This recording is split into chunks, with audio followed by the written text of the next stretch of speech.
Hello,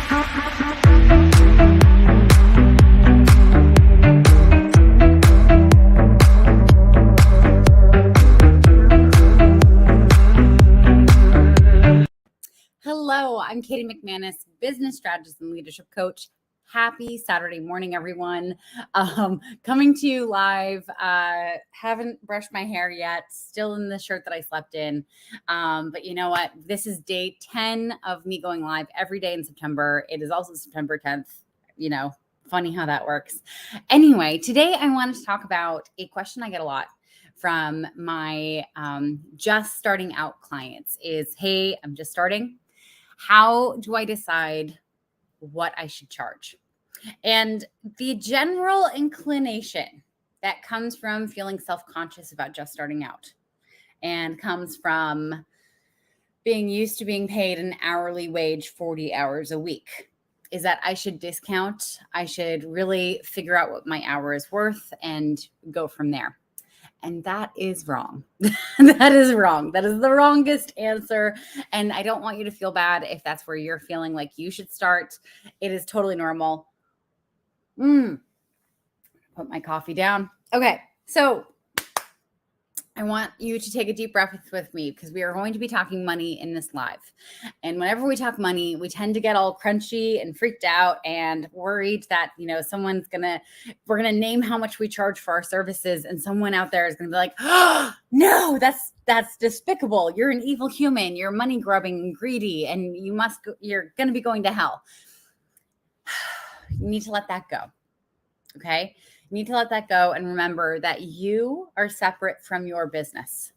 You are a human being. Your business is an entity. It is something that you work through. It is something you get paid from, and it is something that other people hire. They are separate. Okay. So you are not selling yourself. That is illegal. Your business is selling a service. That is what is actually happening here. But when you sell a service, it can feel so personal, like you're selling yourself, you're selling your time, you're selling all the brilliance that is in your mind.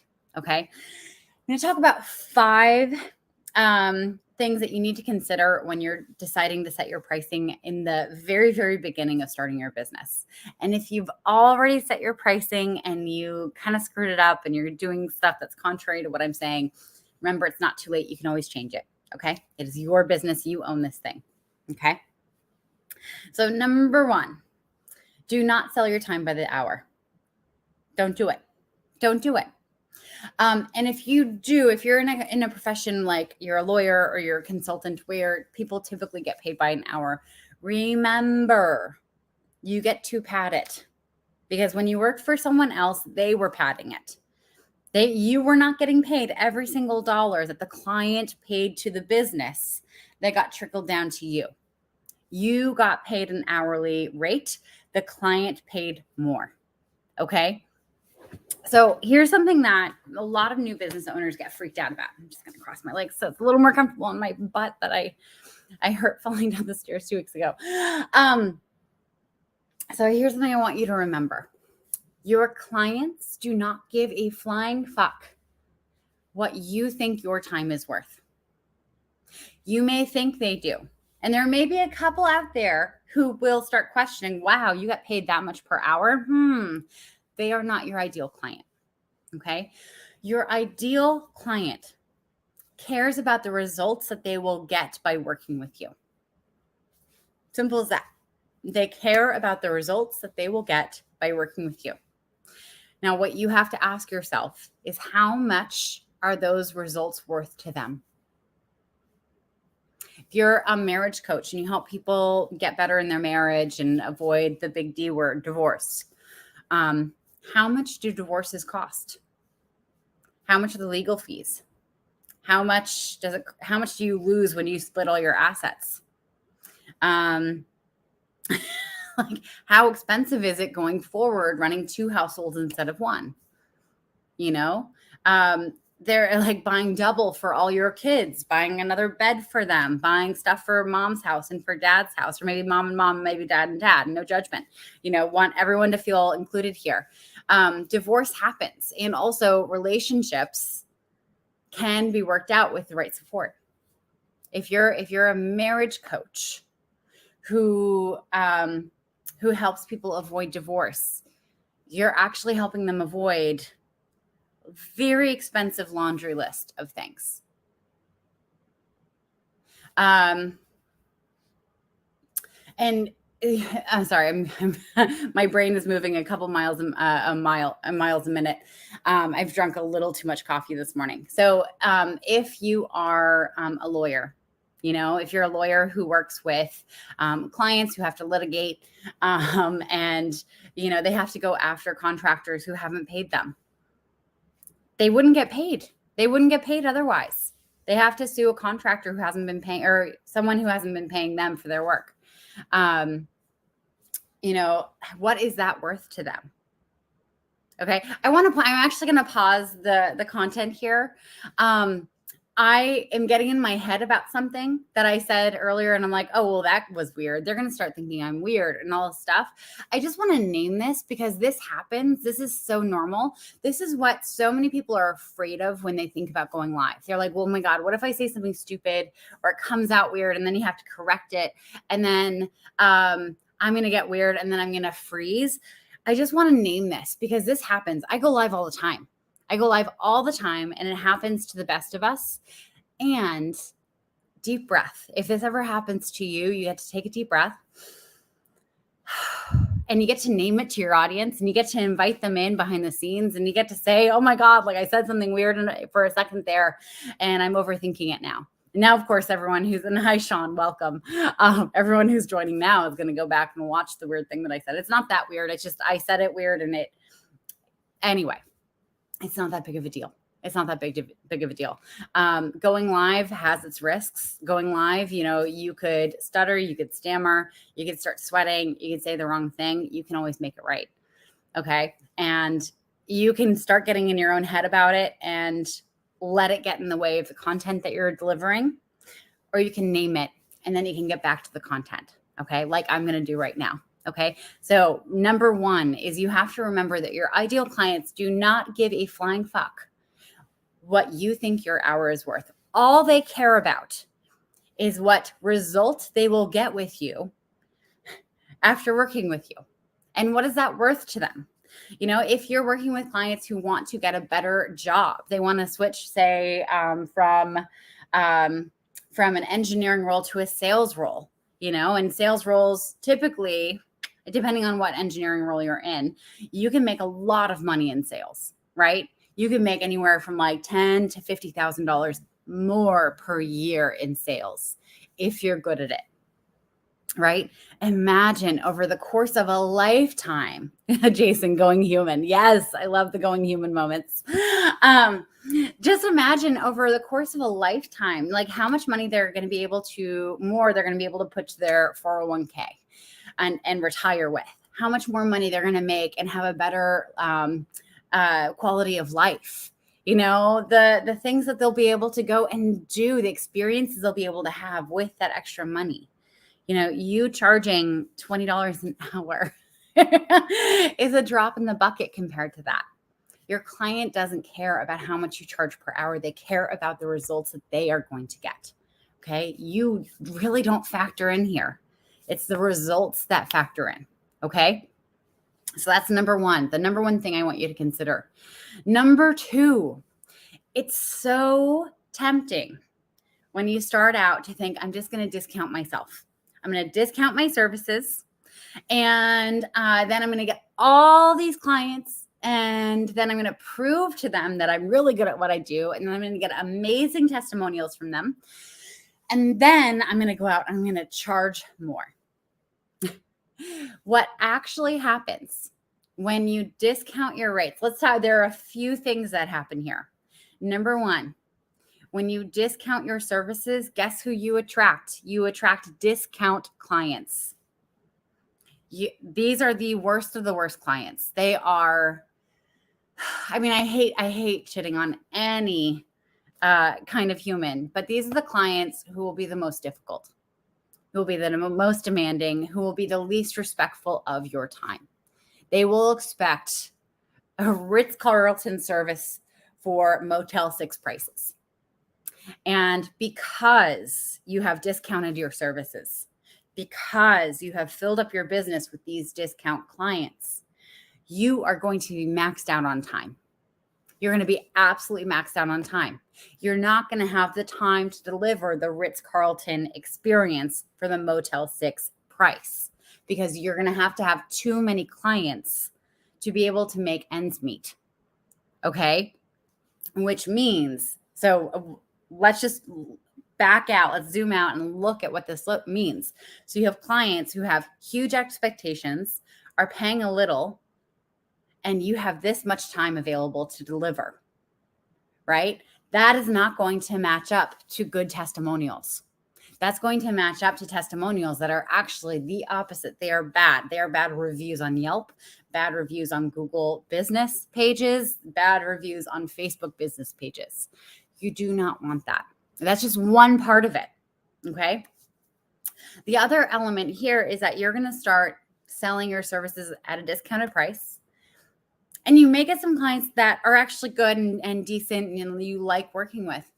You are going to feel so terrible raising their rates later. You're going to feel just awful raising their rates because they've gotten used to this service at this price. Something happens when you ask for a certain amount and you receive it and you start that exchange there. Subconsciously, you start identifying with, I'm the kind of person who makes this much money. You're making it harder on your own brain, your own identity, to start recognizing with that higher rate. So when it does come time to raise your rates, you're going to be like, no, like I'm the kind of person who makes this much. I can't charge that much. We're going to be talking about money mindset in a minute. But you have to charge enough to live, right? When I have my clients figure out their pricing, I literally have them take how much money they want to make in a year and want to make when the business is full-time, successful, has all the clients that they want. I have them take that number and divide it by 12 months in a year. Okay. And then I have them take that number, that monthly amount that they have to make, and divide it by how many clients they would love to work with. That is the rate you need to go with. Because in the beginning, you're not going to fill up right away. You're not going to fill up to full time in 6 months. It's just not going to happen. Okay. It's very highly unlikely unless there's massive demand for what it is that you offer, AKA therapist right now. Okay. You have to, you're not going to fill up. Right. Okay. So if you want to make $300,000, still determine your pricing per client on that $300,000 end goal, because year one, you're not going to fill up. You're going to have maybe a quarter of that. And a quarter of that is still pretty damn good. Okay. A quarter of that is still good. It's still something. Whereas if you discounted, you'd be making not even close to that. Okay. If you're curious about how to set up pricing, I do have the money map. I think there's a link in my link tree. If you go to my about section, click on the link tree and then it's in there. If you want to download that, it is a guide to figure out how you should set up your pricing and what you should charge. It's really simple. It's just an equation. We're not overcomplicating it here, people. Okay. So number 3, I want to talk about your money mindset. Okay. What do you believe when it comes to money? Okay. So many entrepreneurs fail, not for numerous reasons, but the core of it is that they never did their money work. They never reckoned with the bad beliefs that they have about money and how money comes to them and how money works in the world, right? I can't tell you how many clients I have, and we do this work on the regular about what does it mean to be someone who charges a lot. Because everyone has this built into their psyche from our society that people who make a lot of money are evil. That if you're making a lot of money, you're selfish, you're money grubbing, you're out for yourself, you're not being generous with other humans. It's a really, really toxic belief that we have about people who charge a lot of money. We imagine the Scrooge McDuck who's doing the backstroke through piles of gold coins, right? Here's the truth. Money makes you more of who you are. If you're already a bad person, if you're already a selfish person, if you're already, greedy and don't care about other people, money's going to make you more of that. If you're watching me, like, I don't think I attract that kind of person. I don't think I have a lot of those people in my life. I think you're probably the other kind of person who is kind and good and wants to give back and wants to influence their world for the good. More money is only going to make you more of that. Not only that, but more money is going to give you more power to influence your world for the good. All right? Our world, the power structures are designed around money. Whether you believe that's right or wrong, it's just how it is. When you as a good person has more money, you have more power to do good. Remember that. Asking for more money does not make you a bad person. It just makes you who has more money and more clout. That's it. That's all it is. And if you're building a business, you need to be doing your money work. You need to be cleaning up any family beliefs that have been passed down, and we all have them. You need to be cleaning up any bad habits you have around money, because here's the thing, how you do one thing is how you do everything. So if you have bad money habits in your personal life, they're not going to stay in your personal life. They're going to go to your business as well. You need to clean that up so that it doesn't leak over into your business. Building a business with a bad money mindset, with bad money beliefs, is like building a house on partially a marsh. Right? The marsh is like waterlogged. It's not stable ground. Okay. It gets flooded. Parts of it get washed out. It's held together literally by reeds. If you try to build a house where like a third of it is on marshland, guess what's going to start happening to that house? First, the foundation is going to start crumbling and rotting. And when the foundation starts crumbling and rotting, the parts of the house that are built over it, there's going to be an immense strain on them because there's going to be nothing holding them up. They're going to start cracking and breaking. And when they start cracking and breaking, the doors to those rooms are going to start, warping. So they're not going to be able to open and close because the frame is going to start cracking and breaking. Windows are going to shatter. And before you know it, you're going to have a house that's half crumbled into this stupid marsh. You're going to have a family of raccoons living in one of the rooms and bats in the attic because everything can get in. And guess what? You're not going to be able to live in that house. It's not going to be a habitable house. This is what happens in your business when you have a bad relationship with money. Your business is not going to be sustainable. Now, we're going to be talking about sustainability in your business later. But are you sold on this? Are you sold on doing your money work? If you aren't sure how to do your money work, if you've never even thought about doing work on your money mindset, few options for you. DM me. I have a list of books that can help. If you're ready to start getting serious about your business and learning all the things that you don't know, I have trainings on this in my BYOB program that is available to all of my clients. All right. Your money mindset is that important.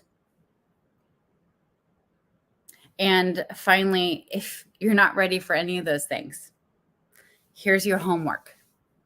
I want you to set aside an hour. Actually, no, fuck that. A half hour. You can do this in a half hour. I want you to write down, do a full inventory of every belief you have about money. And just start it off. It's just stream of consciousness. Your hand is not allowed to stop moving. So you're going to write, I believe, and then just finish it out with any belief you have about money. Now, the trick here is that you're going to run out of things to say after a while. When that happens, you're going to switch from your dominant hand to your non-dominant hand, and you're going to continue writing. Now, you're not going to be able to read what you write unless you're ambidextrous. You're not going to be able to read what you write. But you're going to know what you're writing. You want to get all of this out, and then you want to assess that list and be like, cool, what do I know to be true? That's the very first step to dealing with your money mindset is you have to know what your money mindset is. Your conscious beliefs and your subconscious beliefs. Okay? A little bit of homework for you. Now, number 4, I want to talk about, it can feel so gross too. So like say you're used to making $100 an hour in your regular job. Okay. That's a lot for an hourly wage, right? So say you're making $100 an hour in your normal job. That's what, $4,000 at the end of the week if you're working a 40-hour week, right? You're being paid for each hour you show up to the office, even if you're in the office not doing anything, even if you're going for coffee, even if you're just powwowing with some colleagues. No business expects, except for maybe Amazon, expects that every employee is going to be productive every hour that they're clocked in. Okay. Now, in your business, you have to have that same expectation for yourself. But if you're going from $4,000 a week to starting your own business, you're not going to be able to just cut that in half or into a quarter. You're not going to be able to afford it. So you really do have to factor in, okay, I'm going to have to spend 10 hours a week marketing. I'm going to have to spend another 10 hours a week on sales. I'm going to have to spend another 5 hours a week. I'm making the math complicated on myself, but another 5 hours a week on back-end admin. That's 15 hours if you're working a 40-hour week that you're going to actually be able to bill for. You're going to have to charge more than what you were paid hourly in your job, okay? Because you have to factor in that a lot of the work that you do is not going to be paid. You have to make that money. All right. Finally, and this can feel really energetically gross when you're starting out, because you feel guilty. You're like, oh my God, well, if I normally only make $100 an hour for this kind of work, that's unfair to my client to make them pay for my marketing, for my sales process, for my back end systems. That's unfair to them. No, it's not unfair. And this brings me to point number 5 is sustainability for your clients who have signed up with you so that they can get a result from working with you, for them to get sustainable support from you to get that result. They need your business to be sustainable too. Let me repeat that. For your clients to get sustained support from you, your business has to be sustainable, meaning you have to be able to do the work, maintain the business, rest and recharge and relax and live your life and eat and exercise and be a human. Otherwise, this is never going to work. Now, when my clients work with me, they get, if they're in my Brave Business program, they're working with me for a minimum of 9 months. In those 9 months, they get 2 hours of coaching time, like live, like coaching strategy, where we're planning everything. I'm training them on stuff. We're problem solving. We're coming up with the next big thing. They also get on-demand support with me, meaning they can text and call me, and I will answer questions. I will, talk them off the edge. I will brainstorm with them on this new idea that they have, whatever it is that they need. I'll also edit things for them if they need me to, if they write something up and they need some editing work. I also host, group trainings for only my one-on-one clients, so that they can learn and network a little bit with other people. Okay. And Sean, I'm going to show your comment in just 1 second. I just don't want to lose my train of thought here. I can't do that if I don't have the time for it. I can't deliver on all the things that I do for my one-on-one clients if I haven't set up the math of my business to make sure that I have the time available. To make money, if I have to be able to bill for every single hour that I work, I'm going to have to take on way too many clients. And I'm sorry, like if I get text messages from 13 of them in one day, I'm not going to be able to follow up with all of them. You have to bill appropriately. And Sean, yes, absolutely spot on. Do a cost benefit analysis as well as work out your budget 100%. Yes.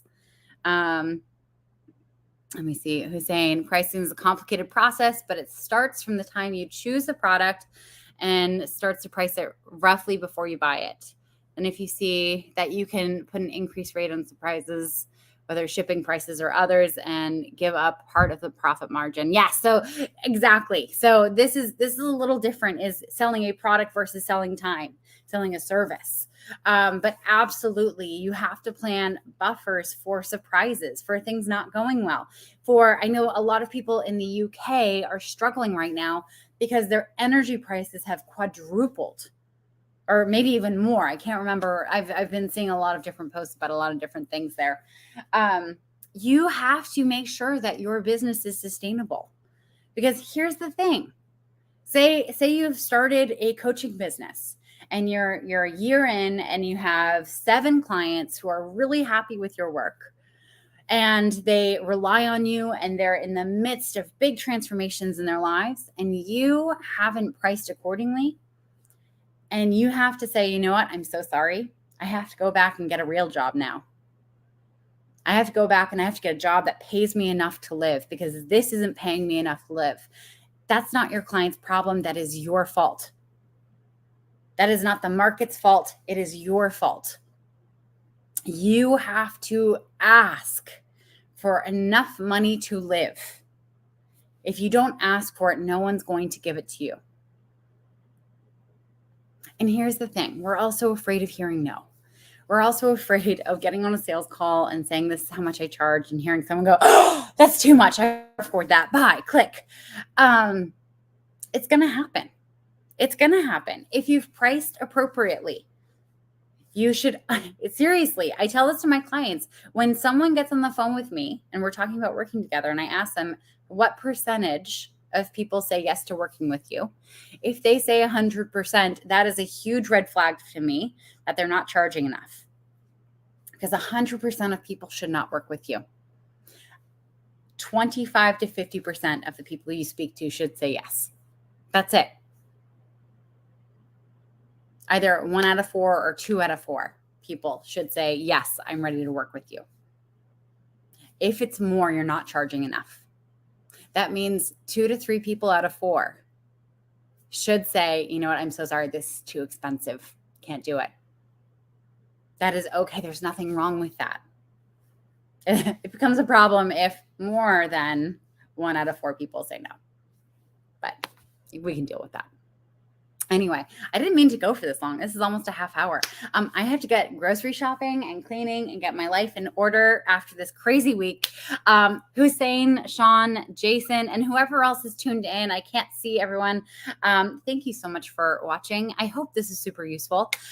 If you have any questions about your own pricing, if you're just starting out and you really don't know how to figure this out, 2 things. Okay, so in my about section of my LinkedIn, there is a link tree. Okay, in my about section. Go there. You can download the money map for coaches. It doesn't just work for coaches. The formula is the same if you're charging for your time, for your service. Go and download that. Okay.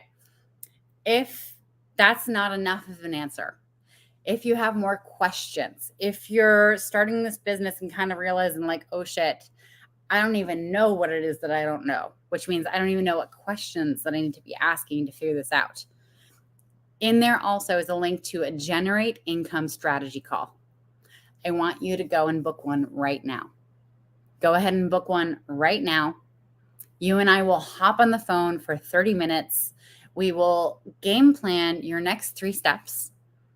And if you need further support, then we're going to talk about different options for us to work together, or for you to get continued support somewhere else. Okay? Because I'm not the fit for everyone. That's normal. Anyway, happy Saturday. Thank you so much for tuning in. And I look forward to going live with you again tomorrow and every other day this month of September. Stay tuned. So much more to come. All right. Mwah. Have a great day. Talk to you soon. Bye. I'm always so awkward with endings. I don't know why. I should just give myself a script or something.